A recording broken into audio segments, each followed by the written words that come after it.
K+ News Network presents. ఉక్కు పరిశ్రమ ఏర్పాటులో నిర్లక్ష్యం వహిస్తే తీవ్ర స్థాయి ఆందోళనలు చేపడతాం. పీసీసీ అధ్యక్షురాలు వైఎస్ షర్మిల హెచ్చరిక. కడప ఉక్కు పరిశ్రమ ఏర్పాటులో నిర్లక్ష్యం వహిస్తే తీవ్రంగా ఆందోళనలు చేపడతామని రాష్ట్ర పీసీసీ అధ్యక్షురాలు వైఎస్ షర్మిల ప్రభుత్వానికి హెచ్చరించారు. కలెక్టర్ కార్యాలయంలో కలెక్టర్ను కలిసి వినతిపత్రం సమర్పించారు. అనంతరం మీడియాతో మాట్లాడుతూ గత పాలకుల నిర్వాహకం వల్ల స్టీల్ ప్లాంట్ జరగలేదన్నారు. టెంకాయ కొట్టేందుకే ప్లాంట్ నిర్మాణానికి పరిమితం చేశారని ఆరోపిస్తూ ఆమె సింబాలిక్ గా టెంకాయ కొట్టారు. జిల్లా అభివృద్ధి కోసం నాటి ముఖ్యమంత్రి దివంగత YS Rajasekhar Reddy steel plant ఏర్పాటుకు బ్లూ ప్రింట్ సిద్ధం చేశారన్నారు. సుమారు 10,000 ఎకరాలలో 20,000 కోట్ల పెట్టుబడులతో 20 మిలియన్ టన్నుల సామర్థ్యంతో ఉక్కు పరిశ్రమ ఏర్పాటు చేయాలని దివంగత ముఖ్యమంత్రి వైఎస్ రాజశేఖర్ రెడ్డి భావించారన్నారు. రాష్ట్ర విభజన హామీ మేరకు సెయిల్ ఆధ్వర్యంలో కడప స్టీల్ ప్లాంట్ నెలకొల్పాల్సిందన్నారు.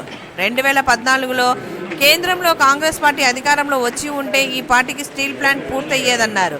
అప్పట్లో ఎన్డీఏ ప్రభుత్వంలో ఉన్న చంద్రబాబు 2019 ఎన్నికల ముందు స్టీల్ ప్లాంట్కు శంకుస్థాపన చేశారన్నారు. అప్పటి నుంచి ఇప్పటి వరకు స్టీల్ ప్లాంట్ నిర్మాణం ఎక్కడ వేసిన గొంగలి అక్కడే అన్న చందంగా ఉందని విమర్శించారు. ముఖ్యమంత్రి చంద్రబాబు నాయుడు కడప జిల్లా స్టీల్ ప్లాంట్ నిర్మాణాన్ని విస్మరిస్తే జిల్లా వ్యాప్తంగా ధర్నాలు, రాస్తారోకోలు, ఆమరణ నిరాహార దీక్షలు, ఆందోళనలు చేపడతామని హెచ్చరించారు. అలాగే సోషల్ మీడియాలో అసభ్యకర పోస్టుల విషయంలో వైఎస్ అవినాష్ రెడ్డి, సజ్జల భార్గవ్ రెడ్డి విషయంలో పోలీసులు సమాధానం చెప్పాలన్నారు.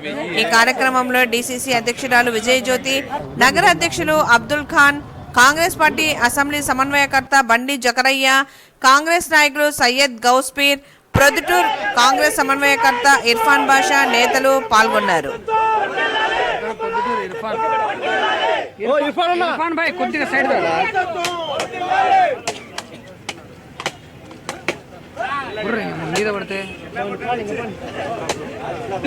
స్టీల్ ఫ్యాక్టరీ ఏమైంది అని గుర్తు చేసే ప్రయత్నం చేస్తున్నాం.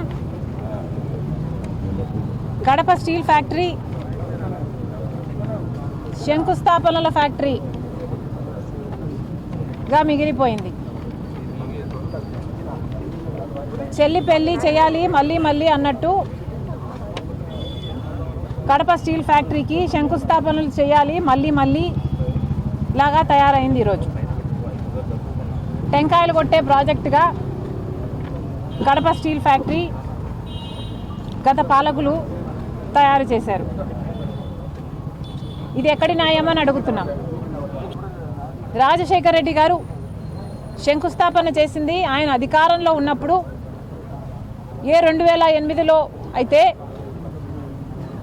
ఆ తర్వాత కాలంలో రాష్ట్ర విభజన జరిగినప్పుడు కడప స్టీల్ ఫ్యాక్టరీ తప్పనిసరిగా కట్టాల్సిన ఫ్యాక్టరీ సెయిలే.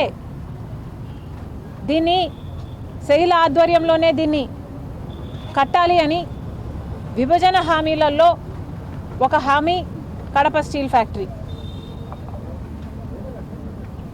2014లో కాంగ్రెస్ పార్టీ అధికారంలోకి వచ్చుంటే కడప స్టీల్ ఫ్యాక్టరీ ఈ పార్టీకి పూర్తి కూడా అయిపోయేది. కానీ దురదృష్టం కొద్దీ 2014లో కాంగ్రెస్ పార్టీ అధికారంలోకి రాలేదు కేంద్రంలో. కాబట్టి మనకి ప్రత్యేక హోదా రాలేదు. దాంతోపాటు ఏ ఒక్క విభజన హక్కు కూడా మనకు రాలేదు. ఎమ్మెల్యే మాజీ ముఖ్యమంత్రి జగన్మోహన్ రెడ్డి గారు మరి ఇప్పుడు ఆయనైనా కూడా ఏం చేస్తున్నారో ప్రజలకు సమాధానం చెప్పాలి. ఇదే కడప జిల్లా ప్రజలు మీకు ఓట్లేసి గెలిపిస్తే 5 సంవత్సరాలు మీకు అవకాశం ఇస్తే తట్టెడు మట్టి తీసి అవతల పోసింది లేదు, ఫ్యాక్టరీ వచ్చింది లేదు. ఏది రాజశేఖర్ రెడ్డి గారి కళ అయిన కడప స్టీల్ ఫ్యాక్టరీ రత్నాల సీమను చేస్తుంది అని అనేవాడు రాజశేఖర్ రెడ్డి గారు. కడప స్టీల్ ఫ్యాక్టరీ 2 సార్లు టెంకాయలు కొట్టడం తప్పితే జగన్మోహన్ రెడ్డి గారు చేసింది ఏమీ లేదు. తీరా ఓడిపోయినా ఇప్పటికీ కూడా ఎమ్మెల్యేగా ఉన్నాడు జగన్మోహన్ రెడ్డి గారు. పోనీ ఇప్పుడైనా ఏదైనా చేస్తున్నాడా అంటే ఇప్పుడు కూడా అసెంబ్లీకి వెళ్ళడట, మాట్లాడట, ప్రజలకు జరుగుతున్న అన్యాయాల గురించి నిలదీయడట. ఎందుకని అడుగుతున్నాం. జగన్మోహన్ రెడ్డి గారు ఇక్కడ ఎమ్మెల్యే అయినప్పుడు, ఈ జిల్లాకు సంబంధించిన ఎమ్మెల్యే అయినప్పుడు మీకు అసెంబ్లీకి పోవాల్సిన బాధ్యత లేదా? అసెంబ్లీకి వెళ్ళి ఎందుకు జరగటం లేదు, కడప స్టీల్ ఫ్యాక్టరీ ఎందుకు ముందుకు వెళ్ళటం లేదు అని మీరు నిలదీయాల్సిన అవసరం లేదా? సూపర్ 6 ఏమవుతుంది అని మీరు నిలదీయాల్సిన అవసరం లేదా? చంద్రబాబు గారు ఉచితంగానే ఇసుక ఇస్తామంటున్నారు. ఇసుక ఉచితమైన చుట్టూతా ఉన్న ఖర్చులన్నీ పెరిగిపోతే ఉచితం ఎక్కడుంది అని జగన్మోహన్ రెడ్డి గారు నిలదీయాల్సిన అవసరం లేదా? కానీ జగన్మోహన్ రెడ్డి గారు ఎమ్మెల్యేకి అర్థమేమో మెంబర్ ఆఫ్ లెజిస్లేటివ్ అసెంబ్లీ, పేరులో కూడా అర్థం ఉన్నా కూడా ఆయన విజ్ఞత అసెంబ్లీకి వెళ్ళడట. ఈయనకు ప్రతిపక్ష హోదా ఇస్తేనే వెళ్తాడట. ప్రతిపక్ష హోదాకు కావాల్సిన ఎమ్మెల్యేలు వచ్చారా అంటే, గెలుచుకున్నారా అంటే లేదు, గెలుచుకోవడం చేత కాలేదు. కానీ ఈయనకు మాత్రం ప్రతిపక్ష హోదా కావాలట, లేకపోతే పోడట.